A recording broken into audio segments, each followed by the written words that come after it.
don't like it when you self-taught, because when you self-taught, you no longer follow the indoctrination. When you self-taught, you follow your own rules. When you self-taught, you can see through the illusion. When you self-taught, they want to undermine it because they want you to think that this knowledge that you're gaining is not credible. They want you to think that the knowledge that they have in the academics, in the schools, in the degrees, in the systems, they want you to think that's what it is, because that's the program, that's the indoctrination to keep you with the same script. But when you self-taught, you get a deeper understanding of the knowledge within yourself. You start getting an esoteric understanding of knowledge. You start getting a devotion to it. You put in the same 10,000 hours, but you put in those 10,000 hours to find yourself.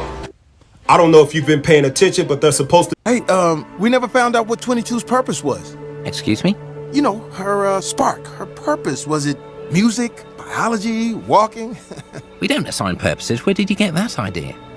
Because I have piano. It's what I was born to do. That's my spark. A spark isn't a soul's purpose. Oh, you mentors and your passions, your purposes, your meanings of life. So basic. No, it... If you haven't, I recommend that you watch the movie Soul. I ain't gonna lie, a big thing that the movie Soul had taught me was we be thinking in life like we come with this specific purpose, or like we got this specific spark. That's what they called it in Soul. They don't call it a purpose, they call it a spark in Soul. But if you truly sit down and you analyze and you watch the movie Soul, it's really a good movie too.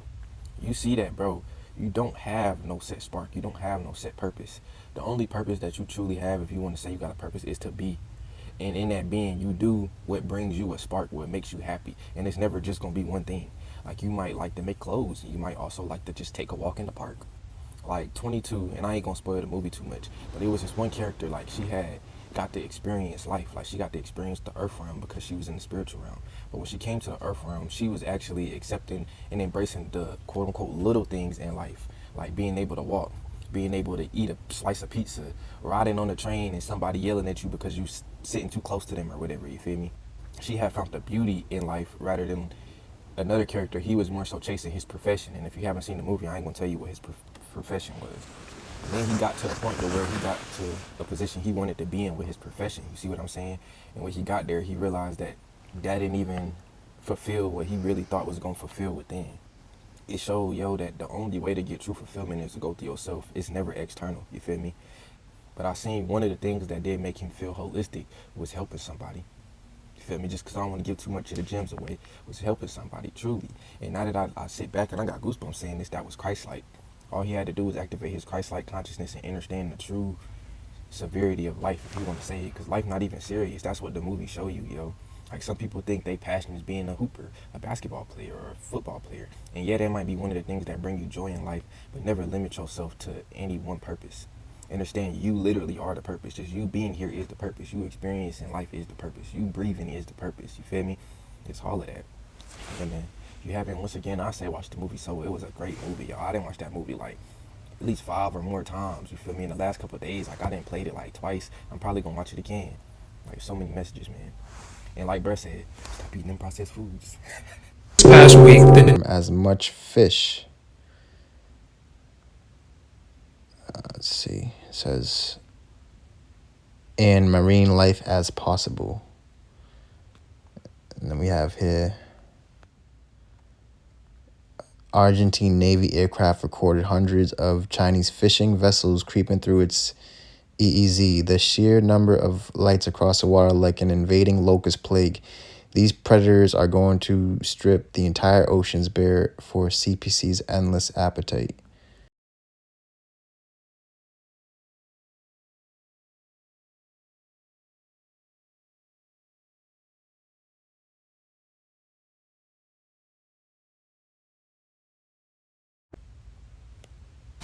Is drenched with our blood.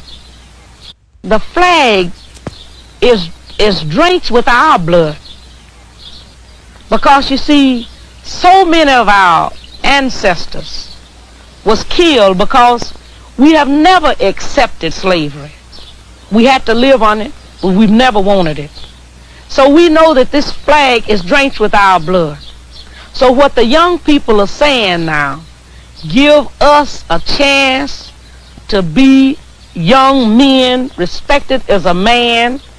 As we know, this country was built on the black backs of black people across this country. And if we don't have it, you ain't gonna have it either, because we gonna tear it up. That's what they saying. And people ought to understand that. I don't see why they don't understand that. They know what they've done to us. All across this country, they know what they've done to us. Venezuela. On this map, every black dot you see, yeah, that's a full U.S. Navy strike group. And right next to Caracas sits Trinidad and Tobago, perfectly positioned. Almost 30% of the entire U.S. Navy is shown here. So what's the plan? Option 1, a D-Day style landing. Sounds epic. But Venezuela's coastline? Cliffs, rocks, mountains. Basically a natural defense wall. A beach assault would be insanely risky. Option 2, paratroopers. The U.S. could drop troops directly into Caracas while another force launches from Trinidad and Tobago, meeting in the middle and slicing the country in half. Capture the capital, push west toward Coro, secure major population centers. Boom. Looks clean on paper. But here's the problem. What if Venezuela doesn't surrender? Now the U.S. steps into pure nightmare terrain. Dense rainforest, massive mountain ranges, river-choked jungles. Maduro reportedly has a backup base deep in the south. To reach it, U.S. forces would need to fight through hundreds of miles of brutal territory while facing 30 million people, many trained, armed, and motivated to defend their home. Follow for more latest updates. There's a Bible verse I think about sometimes, many times. It goes, "Then I heard the voice of the Lord saying, Whom shall I send? And who will go for us?"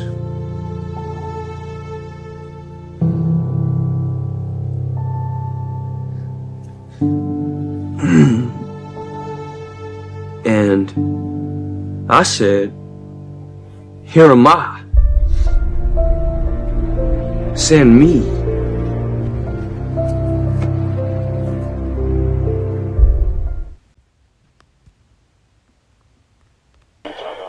But I take it then you support the freedom-loving attempts of the peaceful marchers in Alabama and these places. You don't get freedom peacefully. Freedom is never safeguarded peacefully. Anyone who is depriving you of freedom isn't deserving of a peaceful approach by the ones who are being deprived of their freedom. And when black people in this country come out from under the mental straitjacket that the Negro clergymen have placed them in, and begin to see that the only way you can get freedom is to get it the same way the white man in this country got it from England, or he says he got it from England. He was willing to pay the price for freedom. When you're willing to pay the price for freedom, then you get it. But the Negro in this country has never been willing to pay the price for his freedom. All of the price that we have been paying in the past has been freedom for the white man. We fought abroad so that the white man in America could be free today to sick police dogs on us, to beat our people in the heads with police clubs, and to turn water hose on little women and children and babies simply because they want to walk down the street like decent human beings. Now the only way you can have peace is to eliminate those injustices, and the American white man is not going to eliminate them. He's going to talk that pretty talk, but he'll still continue to practice those inhuman. Mr. Anderson, you must know it by now. You can't win. It's pointless to keep fighting. Why, Mr. Anderson? Why? Why do you persist? Because I choose to. Did you get that one? Did you see it? Smith was built to obey. Someone else has already wrote the last line of his life. That's why he's losing it and screaming. He hates purpose. He hates that you still fight even when it makes absolutely no sense. Purpose was never his. His programmer already decided his fate. Decide literally means to cut off. His programmer calculated and deleted every other path. Smith can only obey, no soul, no choice. Sound familiar? Most of us run the same script. Can't trust, can't fail, can't feel that again. We kill the future before it even arrives. Stuck forever. Then Neo hits that moment. He remembers, I'm not the victim of what happened to me. Life is actually happening through me. He feels the fear, the blood, the rain, the past, and still he rises. Not because he has to, but because he's actually free to. Decisions come from wounds. Choices come from a power state. Smith decided, Neo chose. What you just watched was 60 seconds of the difference between a person who's a victim of their history and a person who decides to master their destiny. Your story is not the final script. If you still think old code runs you, you'll never master your destiny. Breaking through creates a new player, a new change in the actual game. The Matrix is real. The question is, are you here to master your destiny, or are you here to be a victim of your history? Now you choose. Click a follow for more.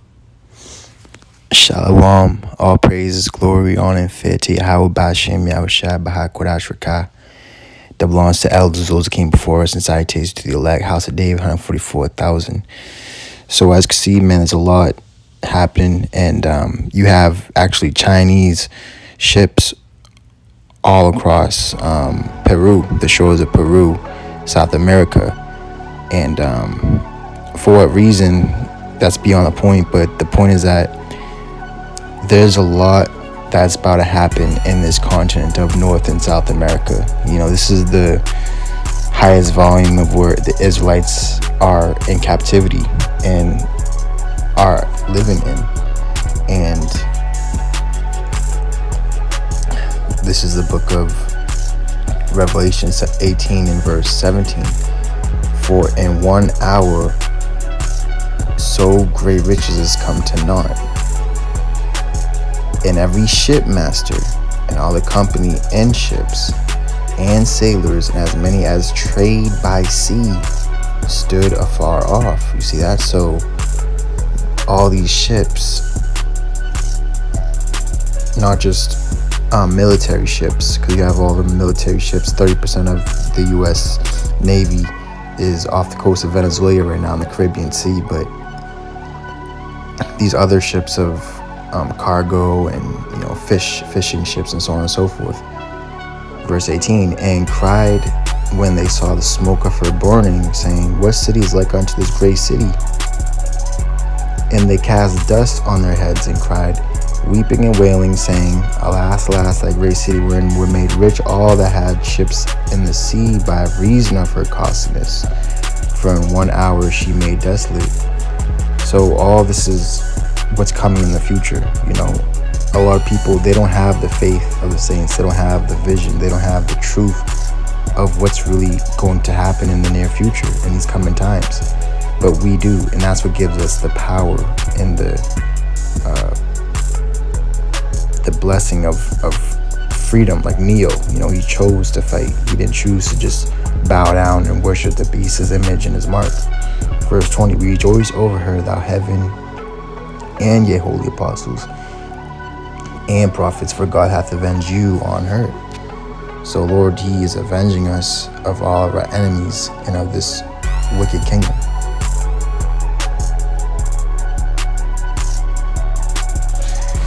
And so what we're witnessing, what we're seeing right now in these last days is that the fashion of this world is passing away, which is NPCs and everyone's programmed to serve the beast, fear the beast, and that's all they know, like, is passing away. So just like in the time of the wilderness, you had that whole generation, they wanted to go back to Egypt, they wanted to go back to being a slave, and that's what they were used to.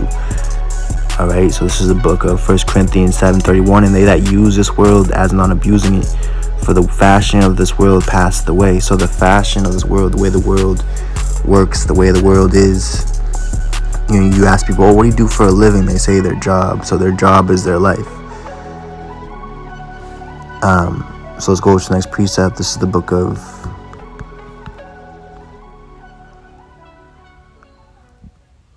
let's go to the Apocrypha now, because we are of another fashion.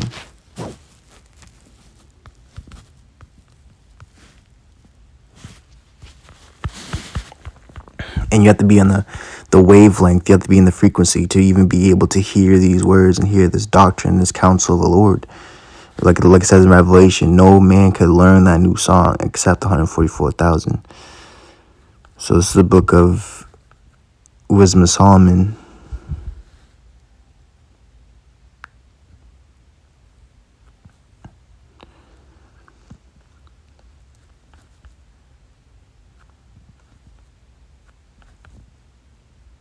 Chapter 2 and verse 14. It says, he is grievous. I'll start verse 13. All right, so it says, he professeth to have the knowledge of God, and he called himself the child of the Lord. He was made to reprove our thoughts. See, so we've been made to reprove and negate. We've been made to rebuke people's mentalities and how they think. It says he is grievous unto us even to behold. For his life is not like other men's. His ways are of another fashion. You see, of another fashion. So, for example, when we go to Yahushai, let's go to the New Testament. This is John 7 and verse 14. It says, now about the midst of the feast, Yahushua went up into the temple and taught, you see. And the Jews marveled, saying, how knoweth this man letters, having never learned? Yahushua answered them and said, my doctrine is not mine, but his that sent me, you see. So the same thing is going for us. The Lord has sent us in these last days to bring about prophecies being fulfilled. So us as the sons of God, we're manifesting, and all these things are coming to pass, and we're fulfilling prophecies, which those that aren't the elect aren't incapable of doing and incapable of even believing. This is Daniel 7:18. But the saints of the Most High shall take the kingdom and possess the kingdom forever, even forever and ever. So this time of this realm, this kingdom, the way this world is fashioned is passing away.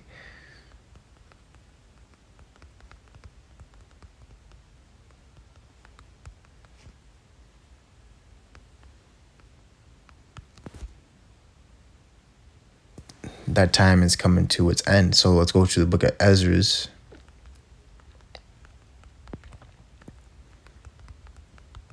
See, everyone has their own opinions and their thoughts against the Lord and against his prophecies, against the judgment of America. And they want to keep this place up. So they want to keep the image and the way of this life up. You see, but that's what we are.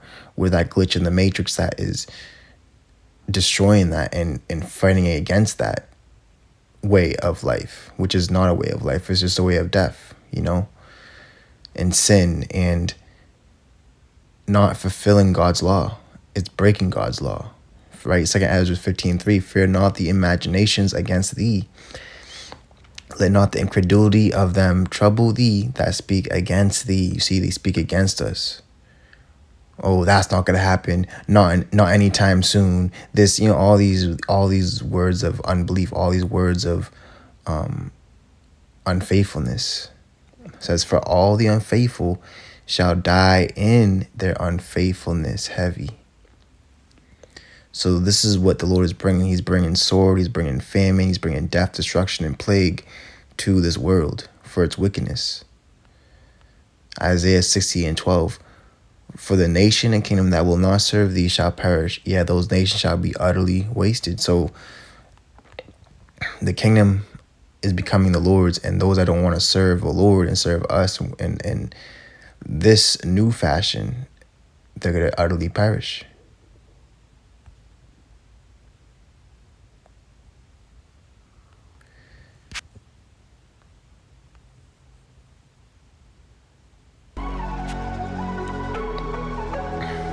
This is the book of 1 Maccabees, chapter. Matter of fact, let's go to Luke 21, and then we're going to go to Maccabees 4, because we're in the times, in the season of our holy day, not the holiday. You know, Thanksgiving, Christmas, New Year's, Black Friday, right? These are all days and systems that profit off of our ignorance and are all about the destruction of Israelites and the slavery and oppression, you know?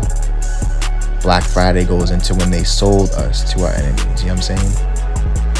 Luke 21:16, and ye shall be betrayed by both parents, brethren, kinfolk, friend, and some of you shall they cause be put to death, and ye shall be hated for all men for my name's sake, right? So they're envious at us, they're jealous at us, they hate us, and they're against us. You know, they don't really want this world to be judged because they love the world. They're friends of the world, you know, when it all comes down to it. So let's go back to Wisdom of Solomon, chapter 2.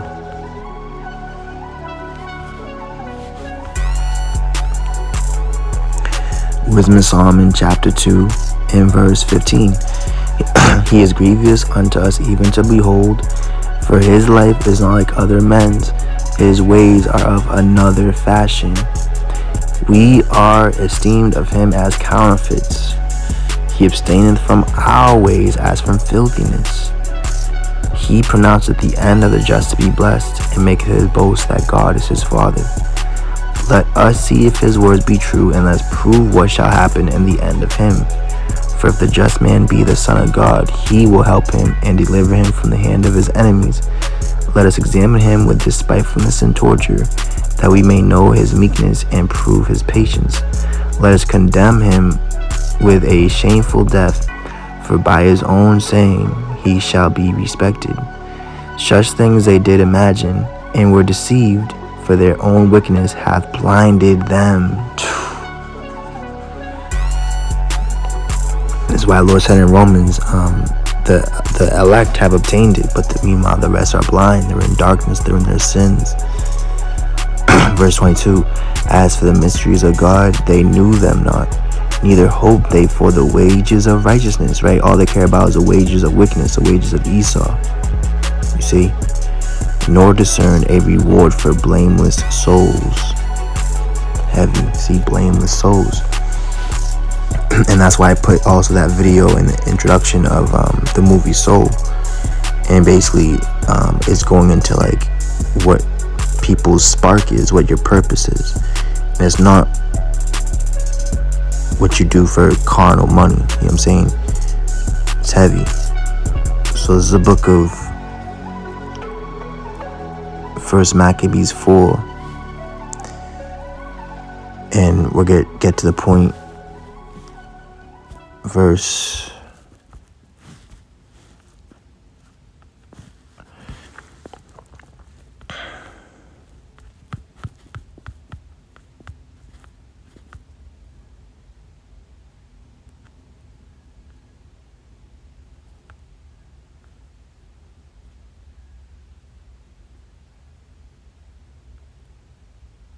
41.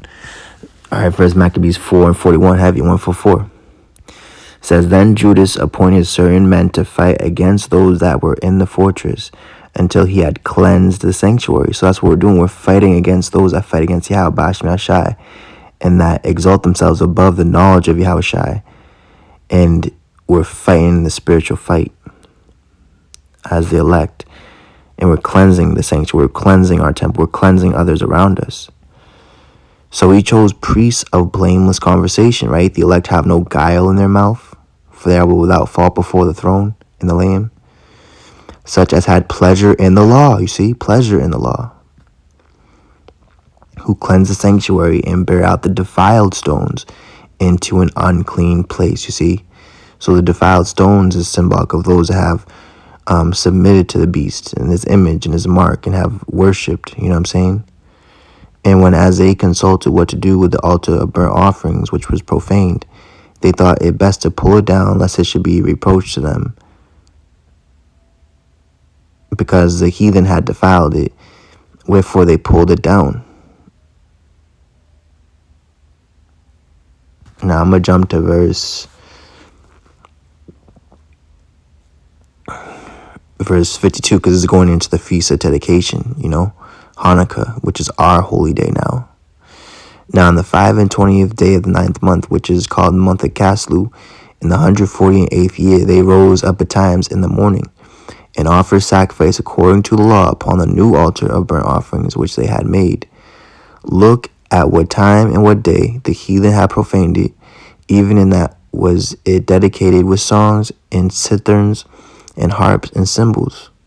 Then all the people fell upon their faces, worshiping and praising the God of heaven, who had given them good success. See, so the Lord is the one that's giving us good success, not man.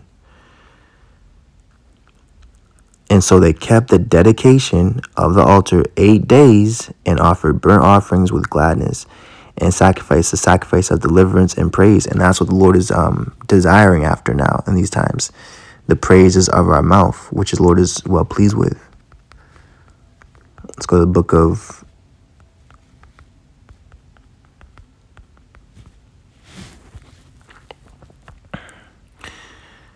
Psalms 19 and 14. It says, let the words of my mouth and the meditation of my heart be acceptable in thy sight, O Lord, my strength and my redeemer. So our words are acceptable to the Lord. He's accepting them. The prayers of the saints are being delivered to the Lord by our angels.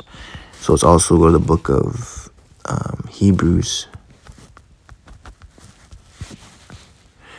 13 and 15. By him, therefore, let us offer the sacrifice of praise to God continually. See, this is that altar. That is the fruit of our lips, giving thanks to his name. So you have to have the new covenant. You have to have the law written on your heart. You have to have that name on your forehead to have this continuous praising of the Lord, Yahweh Shema Shai. But to do good and to communicate, forget not, for with such sacrifices God is well pleased, you see. So you can't forget that this is what the Lord likes. He likes it when you're speaking his word and praising him and reading these scriptures, which, again, this world tries to take you away from. Heavy. That's why the Lord said, take heed, no man take your crown. What's your crown is your mind, is your thought, is your brain. What you give your attention and your time to. First Maccabee 4 and verse 57 says, they decked also the forefront of the temple with crowns of gold and with shields, and the gates and the chambers they renewed and hanged doors upon them. Thus was there very great gladness among the people, for that the reproach of the heathen was put away. Heavy. Moreover, Judas and his brethren with the whole congregation of Israel ordained that the days of the dedication of the altar should be kept in their season from year to year by the space of 8 days, from the 25th day of the month Caslu, with mirth and gladness, you see. At that time also they builded up the Mount Sion with high walls and strong towers round about, lest the Gentiles should come and tread it down as they had done before. And they set there a garrison to keep it, and fortified Bethsura to preserve it, that the people might have a defense against Idumea, the Edomites, so-called white people. Heavy.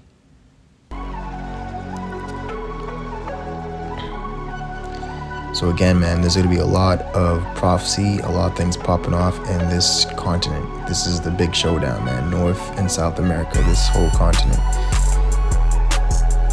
All right, so keep your eye on things, keep praying, and rejoice, because the Lord is going to avenge us of our enemies, man. The future is ours. It's not Esau. It's not this world continuing. It's this world being destroyed and judged once and for all. All praises, glory, honor, faith, Yahweh, Shema, Shabbat, Kodash, Abba, Baal, and Shalom. But the Jews which believed not, moved with envy, took unto them certain lewd fellows of the baser sort, and gathered a company, and set all the city on an uproar, and assaulted the house of Jason, and sought to bring them out to the people.